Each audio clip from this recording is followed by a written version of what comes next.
guys, welcome back to another episode of Dimitra's Dishes, where I teach you how to make easy and delicious recipes perfect for sharing. Today I'm going to teach you how to make stuffed mini tsoureki. Now, I've taught you how to make the regular tsoureki, which is basically Greek Easter bread that is similar to challah or to brioche, except it has a very distinctive flavor because of the mahlepi that's in there. Mahlepi is basically ground cherry seeds that have such an aromatic, delectable flavor that you can't really get that particular flavor with anything else. Of course, you can substitute it if you cannot find it. If you're looking for it, you will find it in your local Greek, Mediterranean, or Middle Eastern grocery stores. I'll also share a link underneath this video as well as on the website. And on the website, on the written recipe, you're going to see a whole bunch of substitutes in case you can't find it. But seriously, we can find everything on the internet these days, so I will share that link with you. They're so delicious. Today I'm sharing the mini version. I'm going to form them into twists and wreaths. They're going to be filled with frangipane, chocolate hazelnut spread. What else are we filling them in? Oh, with cream cheese and preserves. You can fill them with anything you like, and I'm also going to share those tips and tricks on the written recipe. Let's get started with making the starter. So for the starter, basically in a mixing bowl, you're just going to add milk that's at room temperature, a little bit of flour and granulated sugar with a heaping tablespoon of active dry yeast. Leave it in there for about 10 minutes to do its thing. Once it's active, you'll know it because first of all, you're going to smell it, and you're also going to see a little cloud form on top, like these bubbles. The yeast is going to look like it's spread out and it just created little clouds. That's how you know your yeast is good. If it doesn't do that, you're going to have to stop the recipe and buy a fresh batch of yeast because yeast is what helps the bread rise, and without that, it's just not going to work. So that is very important. So the yeast is activated. Now we're just going to mix together all of the dry ingredients. But before we do that, I do want to say that we are still in a stay-at-home quarantine here. I'm in Houston, but it's going on worldwide. And I cannot find bread flour anywhere. So I tested this recipe with all-purpose flour. And the only thing I changed is that I let it knead a little bit, or I should say a lot more than the traditional recipe, my original recipe called for. If you're using bread flour, then you're going to need it much less because it has more protein and more gluten. But when you're using all-purpose flour, which somebody pointed out on Instagram the other day that our grandmas probably use all-purpose flour for everything, so that's why this recipe works. But you are going to want to make sure to knead it very well. If you're doing it by hand, I would say knead it for 20 minutes. Just let the kids come in and help you, or just have some relaxed time and just keep rolling that dough and knead it really well. I'm going to knead it for about 15 minutes in my stand mixer. Let's go over those ingredients first. I have 720 grams of all-purpose flour, some granulated sugar, this is ground mahlepi, and some salt. Next, I'm just going to grate some clementines in here. You could use a lemon or an orange. Now we're just going to whisk everything all together. And I'm going to add all of this to the mixing bowl, to the yeast mixture. Next, I'm going to mix up the wet ingredients. So I have some whole milk. Again, that has to be at room temperature. I have 2 whole eggs and 2 teaspoons of pure vanilla extract. I'm just going to beat the eggs a little bit first. Add them to the milk and just beat everything all together lightly. And add that to the mixing bowl as well. Now I'm going to turn the mixer on low on speed 1, and I'm going to let it knead for 15 minutes.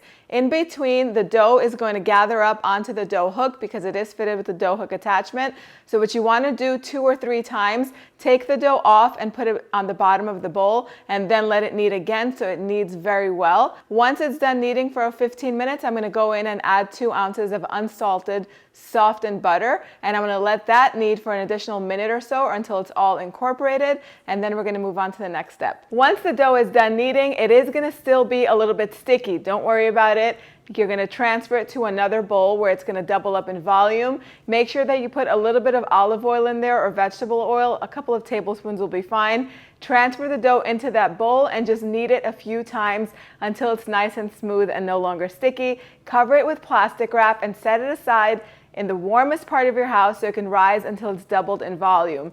This step is so important. It is a dense dough, so it is going to take its time rising. It's going to take maybe up to 2 hours, maybe a little bit longer. If you use my dryer trick, it might be a little bit quicker. That dryer trick is in the brunch table, so go on over to dimitrasdishes.com and download that book. It's full of brunch recipes. The dough has risen, it's doubled in volume. Now we're gonna make the almond filling. So the almond filling that I'm using, I'm making my own frangipane. It's a delicious almond filling that's very similar to marzipan. It's one of those things that people either love it or they hate it. If they love almond flavored things, they're gonna love this. If they don't, there's plenty of other things to fill this with. So I'm gonna be using chocolate hazelnut spread, cream cheese and preserves. You could do only preserves. You could sweeten cream cheese with a little bit of sugar to get it as sweet as you like it, and just use that. There are so many options. You could even do like, what is it called? Cinnamon roll, like a cinnamon roll filling. I do have a cinnamon roll recipe in my cookbook, the brunch table, so you can download that and use that filling inside. You could do some raisins and walnuts and brown sugar. The options are endless, but I'm gonna make the almond filling right now. I have a stick of unsalted butter that's really soft and at room temperature. It's almost melting. I have some sugar, granulated sugar. I'm gonna add a teaspoon of pure vanilla extract and 2 teaspoons of pure almond extract. And I'm just gonna mix this all together with my spatula until it's combined. Oh, that almond extract smells amazing with the butter. Yum. That's good. Now I'm gonna add 2 eggs that are at room temperature. A really good trick to get them at room temperature, if you haven't remembered to take them out ahead of time, you can just put them in a bowl of warm water and keep changing that water out as often as you can, maybe 4 or 5 times, until the eggs are at room temperature. That's just very simple to do. I'm gonna switch over to a whisk. That looks good. Now I have some almond flour here. Basically all it is blanched ground up almonds that I had in my pantry, and you can buy it at the supermarket just all ready to go. Mix that up, but before we do that, I'm also gonna add a little bit of lemon zest to this. You could do lemon zest or orange zest. It really brightens up the flavor. Oh, that smells so refreshing. Now I'm just gonna mix this all up until a smooth, creamy paste is formed. And last ingredient I forgot to mention is just a little pinch of salt. About a 1/4 teaspoon should be good.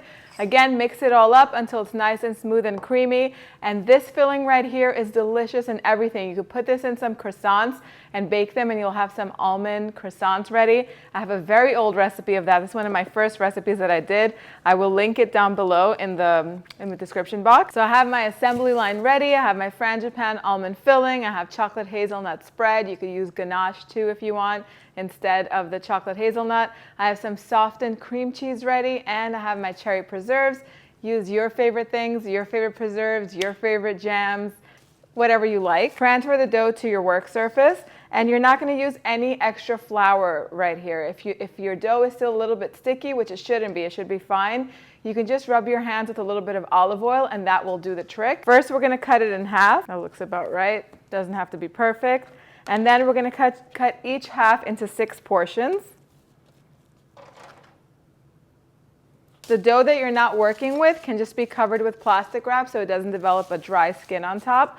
Now I'm going to take 2 portions at a time, because each one of my little wreaths that I'm going to make are going to have 2 portions of dough that are going to be twisted together, and you'll see what I mean in a second. And I'm just going to flatten them out and roll them up into long rectangular strips. And then I have a little bowl of water, and I'm just going to brush the edges, just one edge of each strip, because this is going to help them seal later on. And you want them to be about 12 inches long. That's, more or less that's the size that they should be. Now it's time to fill them. I'm going to take the frangipane filling, and I'm going to put a tablespoon of it. Not more than that. Resist the urge to overfill them, otherwise the filling is going to all seep out during the baking time. I mean, max you could put a tablespoon and a half, but you want there to be just a thin layer, and go ahead and spread it. Try to keep the edges without filling, so that way they seal easily. Then we're going to go ahead and fold them over and seal, and then gently just twist each one a little bit. This is going to help create wonderful texture. Then twist them from the halfway point together and connect the ends. Go ahead and twist the other half as well. Now you can definitely bake these as is, and they could be long twists, but I think they're extra pretty when you connect the 2 ends and you create these beautiful little wreaths. Put it on a baking tray that's lined with parchment paper. Now if the dough is sticking, and mine is sticking, I'm just going to put a little bit of olive oil onto the board and just rub it all over. And now it's gonna roll out so much easier. And now on this one, I'm gonna put chocolate hazelnut spread.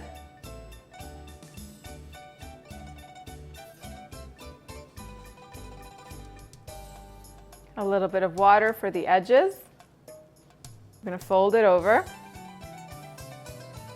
Twist it a little bit. Now you can attach the edges just the way we did right here, and then just overlap them to create this twisty shape. Connect the edges for the tips. And transfer it onto the baking tray that's lined with parchment paper. Go ahead and roll out 2 more strips, just the way we did. And this time we're gonna fill them with a cream cheese and preserve combination. So you wanna make sure that the cream cheese is at room temperature. Go ahead and carefully spread that, keeping it away from the edges. And this is just plain cream cheese. I didn't sweeten it with anything. It's just plain, softened, full-fat cream cheese. And then my all-time favorite preserves are these sour cherry preserves, but you can use apricot, strawberry, raspberry, a combination, blueberry, whatever you like. Go ahead and dollop them on top. Try not to get too much of the sauce or the syrup that's in there. A little bit of water to seal the edges. Fold them over. Give them a little twist. And now we're just going to twist them all together and transfer them onto the baking tray. Now you want to take a little bit of parchment paper, crumble it up and make it a ball. Turn it into a ball, I should say. You can do this with foil as well, and then just place it in the center so that way you can keep that hole empty, because when they rise, they are going to tend to close up into each other, and I want to leave that empty space in the center. I'm going to continue forming the tsoureki. Now at this point, once I'm done forming them, I'm going to cover them loosely with some plastic wrap or with a clean kitchen towel, and I'm going to set them aside in the warmest room of my house to rise for about 30 minutes. They're not going to double in volume, but they are going to rise beautifully and have a little bit of puffiness to them. In the meantime, I'm going to preheat the oven to 350 degrees Fahrenheit, and I'm going to get the egg wash ready. So in a little bowl, I'm going to put 3 egg yolks with 3 to 4 tablespoons of milk and whisk that all together so that way it can be ready to go. Once the tsoureki are puffed up and ready, go ahead and brush the tops with the egg wash, and you can sprinkle them with either sesame seeds or sliced blanched almonds, or you can leave them plain. It's up to you. If you've noticed, the sour cherry preserve filled ones have a lot of liquid seeping out, and that's because I put too much of the syrup in there. So try not to put any syrup if you're using preserves. Just get those sweet preserves and put them in there, and leave as much of this, put as little of the syrup in as possible. If you're using jam, you won't have that problem, but anything that has liquid, try not to put any liquid in there, otherwise it is going to seep out. It's still going to be delicious. Put them in a preheated oven and let them bake for about 25 minutes. If you insert a toothpick in the center, it should come out clean. That's how you know they're ready. The house smells like my childhood around Easter time. It just smells so good. It's going to be so comforting when you walk into a house with this smell. I can't even describe it. It smells so good. But you want to take the tsoureki out of the oven after about 25 or 30 minutes, and oven temperatures and times vary. So keep an eye on them. As soon as they're beautifully golden all around and a toothpick that's inserted into the center comes out without any dough attached, then you know it's ready. 25-30 minutes, that's usually how long it's going to take. I like to bake them on the center rack so that way they bake evenly. And if you are going to use both racks, make sure you switch their positions halfway through baking so that way they bake evenly. Once they come out of the oven, let them rest at room temperature until they've cooled down a bit. Then go ahead and put them on a beautiful platter, on a cutting board, and serve them to your guests, your friends, your family, your special loved ones, whoever you're making these for. They're gonna love you even more. Once you go to have one of these, you're gonna notice how soft they are. When you pull it apart or you cut into it, you'll see that very classic stringiness that the tsoureki has, that you really only get when you use bread flour. But if you follow these tips and tricks, you can definitely use all-purpose flour to make it. You just have to knead it longer and let it rise properly. And just follow all those tips on the recipe and you're gonna have a success on your hands. It is time to take a bite, and I'm gonna begin with the almond flavored one because it's probably my favorite. Look at how soft it is. That filling looks so good.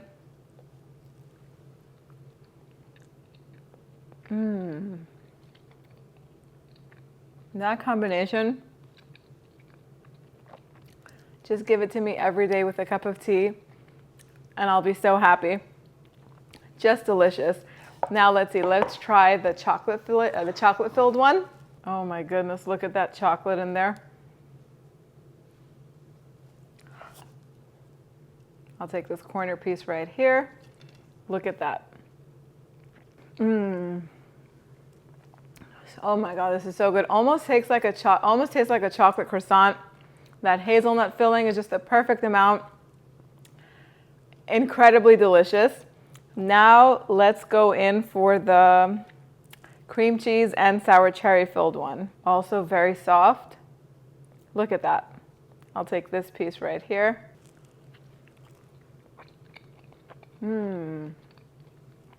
That sweetness and that hint of tang from the sour cherries is delicious. I think you guys are gonna love all three of these. Let me know what you fill yours with in the comment section down below. The recipe is in the description box down below. You could also print it on the website, www.dimitrasdishes.com. I'd love to hear from you. I'd love to hear your thoughts, your recommendations of what you want to learn how to make next. And if you want to learn how to make the sweet Greek Easter pies, you're going to want to click on this video right over here, and I will see you right over there. Let's cook, share, and create beautiful memories together. Bye, guys.